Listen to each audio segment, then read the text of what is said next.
Hello students, welcome to online classes of Karan convent childrens academy. अपनी बात चल रही थी कोल एंड पेट्रोलियम की, जिसमें आज हम बात करेंगे एलपीजी के बारे में, लिक्विडिफाइड पेट्रोलियम गैस। देखिए, ये जो एलपीजी है ये भी एक तरीके एक मानेंगे नहीं, ये क्या है, एक नेचुरल गैस है जो कि मैंने आपको बताया था पेट्रोलियम के साथ निकलती है। इसको लिक्विडिफाइड पेट्रोलियम गैस क्यों कहते हैं? इस नेचुरल गैस दो तरीके की होती है, सीएनजी और एलपीजी। इसको एलपीजी कहते हैं क्योंकि इसको किया जाता है प्रेशराइज, यानी कि इस पर प्रेशर क्रिएट करा जाता है। प्रेशर क्रिएट करने से ये लिक्विड में कन्वर्ट हो जाती है और इस लिक्विड को हाई प्रेशर पे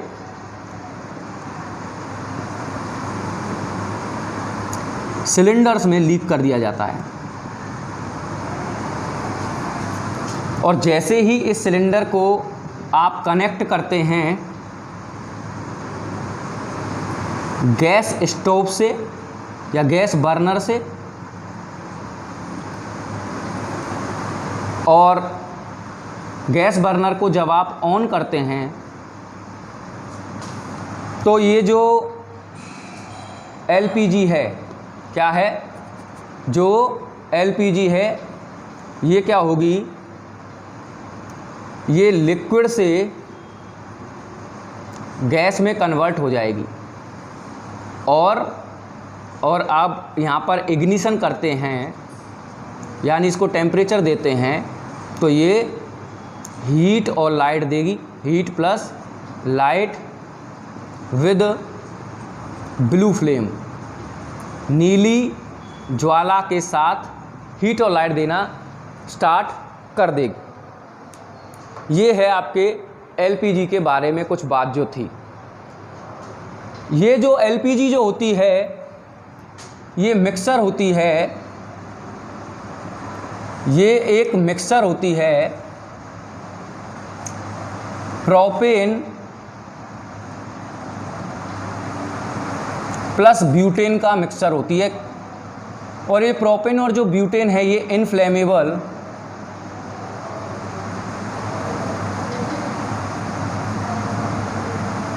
प्लस कंबस्टेबल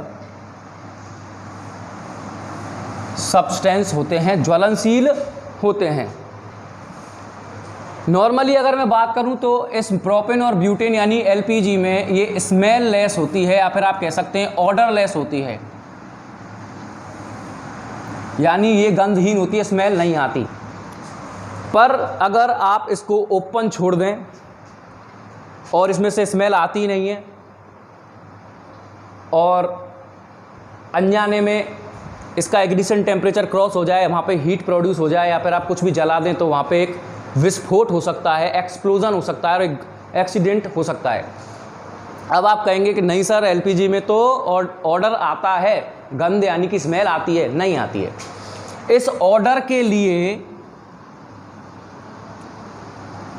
ऑर्डर को बनाए रखने के लिए एलपीजी में मिक्स किया जाता है मरकेप्टेन। क्या किया जाता है? Ethyl mercaptan, ETHYL, ethyl mercaptan. और ये होता है, इसमें अपाई जाती है ऑर्डर। इसी की वजह से जो आपको स्मेल आती है गैस की, वो गैस की नहीं होती, इसकी स्मेल होती है एथिल मरकेप्टेन की। इसीलिए इसको इसमें ऐड किया जाता है कि कोई लीकेज हो तो आप इस स्मेल से उसको आप रिकॉग्नाइज कर सकें, पहचान सकें। तो ये बात थी एलपीजी के बारे में। अब हम बात करते हैं नेचुरल गैस के बारे में, यानी सीएनजी के बारे में और कुछ थोड़ा बहुत।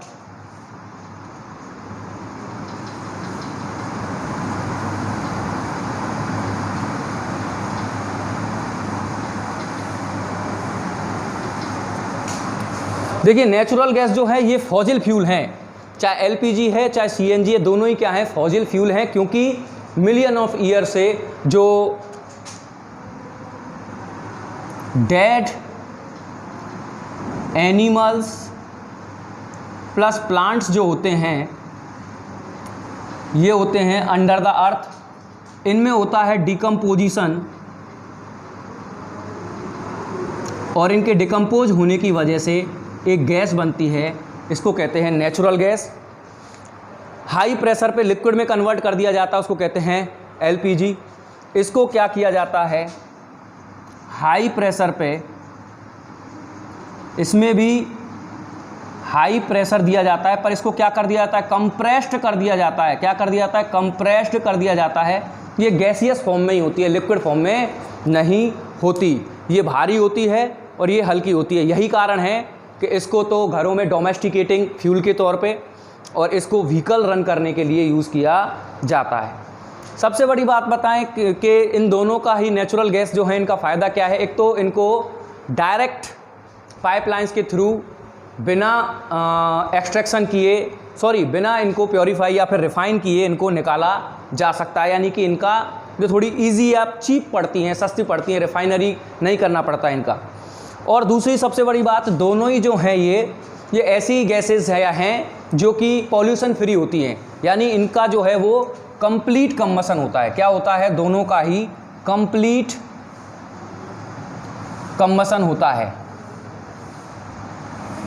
ये रेसिड्यू नहीं छोड़ती, यानी राख वगैरह, ऐस, धुआं, CO2 कुछ नहीं, पॉल्यूशन फ्री होती हैं, इसलिए इनको ज़्यादातर यूज़ किया जाता है। अगर हम यूज़ की बात करें नेचुरल गैस की, तो यूज़ इनको डोमेस्टिकेटिंग पर्पस या इंडस्ट्रीज़ और घरों में एज ए फ्यूल यूज़ किया जाता है और इनको व्हीकल रन कराने के लिए यूज़ किया जाता है।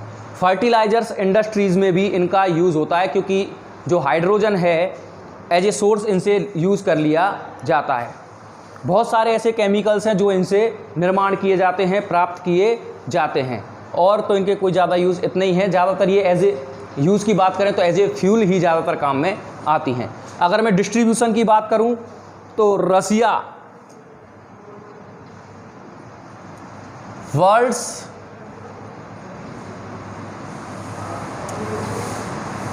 लार्जेस्ट गैस प्रोड्यूसर आप इसको मान सकते हैं। अगर हम इंडिया की बात करें तो इंडिया भी काफ़ी ज़्यादा गैस प्रोड्यूस कर रहा है। यहाँ पे त्रिपुरा, राजस्थान,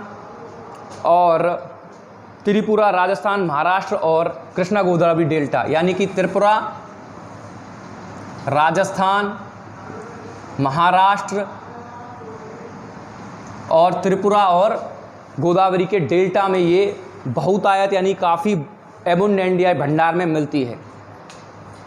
अब हम बात करें केयर ऑफ नेचुरल गैस की।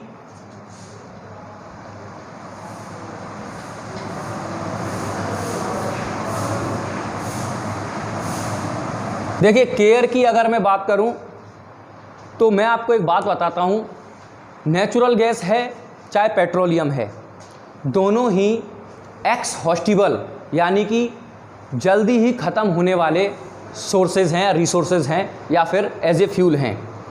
और अगर बात करें तो कोल, चाहे पेट्रोलियम हो, चाहे कोल हो और चाहे ये नेचुरल गैस हो, ये रिन्यूएबल नहीं होते, नॉन रिन्यूएबल हैं। यानी कि ये लिमिटेड हैं, जितनी ज़्यादा यूज़ करेंगे उतनी जल्दी ये ख़त्म होने की इनकी संभावनाएं हैं। फ्यूचर में ऐसा प्रिडिक्ट किया जा रहा है कि लगभग 70 या 60 ईयर्स के बाद, जैसा कि अब तक चल रहा है और ऐसा ही चलता रहा तो ये जो रिसोर्सेज हैं नेचुरल गैस, कोल, पेट्रोलियम, ये ख़त्म हो जाएंगे। देखिए क्या है कि ये इसीलिए इनकी जगह पर अल्टरनेटिव सोर्स ऑफ एनर्जी, अब आप याद रखें, केयर की बात करें एक तो यूज करें आप क्या, अल्टरनेटिव सोर्स ऑफ एनर्जी, यानी कि इनके अलावा जो नए एनर्जी के सोर्सेस हैं, जैसे सन एनर्जी है, एयर एनर्जी है, विंड एनर्जी है या वाटर एनर्जी है, ये रिन्यूएबल हैं, बहुत ज़्यादा पाए जाते हैं, कभी ना ख़त्म होने वाले सोर्सेस हैं, उनको ज़्यादा आप यूज़ करने की सोचें। दूसरा, इनको आप केयरफुली यूज़ करें, यूज़ केयरफुली यानी बड़ी ही सावधानी पूर्वक यूज़ करें। जैसे कि अगर आप व्हीकल रन कर रहे हैं तो कहीं स्टॉपेज है तो आप अपना इंजन बंद कर दें, वेस्टेज ना, इससे आपके पैसे का भी फ़ायदा होगा, साथ ही साथ ये भी बचे रहेंगे, इनकी भी केयर आप कर लेंगे इस तरीके से। दूसरी अगर बात करें तो छोटा मोटा अगर आप डिस्टेंस ट्रैवल कर रहे हैं, मार्केट जा रहे हैं, तो बाइक से ना जाएं, बाइसिकल से जाएं। दो फ़ायदे हैं, 3 फ़ायदे हैं, आपका पेट्रोल बचेगा, ये भी सेफ़ होंगे, और नंबर 3 आपकी हेल्थ में भी इंक्रीमेंट आएगा। इनको वेस्ट ना करें, और सबसे बड़ी बात इलेक्ट्रिसिटी को बचाएं, क्योंकि इलेक्ट्रिसिटी को बचाने के लिए भी कोल पेट्रोलियम यानी इलेक्ट्रिसिटी को बनाने के लिए भी कोल और पेट्रोलियम का काफ़ी यूज़ किया जाता है। तो ये बात थी इनके बारे में, और इसी के साथ हमारा चैप्टर हो जाता है ख़त्म। आई होप आपको टॉपिक समझ में आएगा। Thank you very much.